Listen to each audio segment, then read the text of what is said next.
If there are 12 fish in a pond and 6 more fish are added, how many fish are there in the pond in all?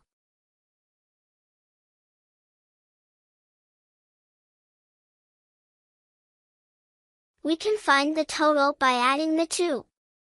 12 and 6. To add, circle group of 10. And circle and count the rest. We have 10 and 8, total 18. So totally, there are 18 fish in the pond. There are 18 books in the library. 2 more books are added. How many books are there in the library now?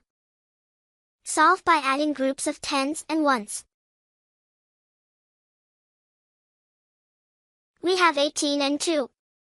Alternatively, we have 1 10 and 8 ones and 2 ones, or 10 ones. 1 10 and 10 ones makes 20. So, we have 20 books in all. John has 16 marbles. He buys 3 more marbles. How many marbles does John have now? Add by making group of 10 and ones.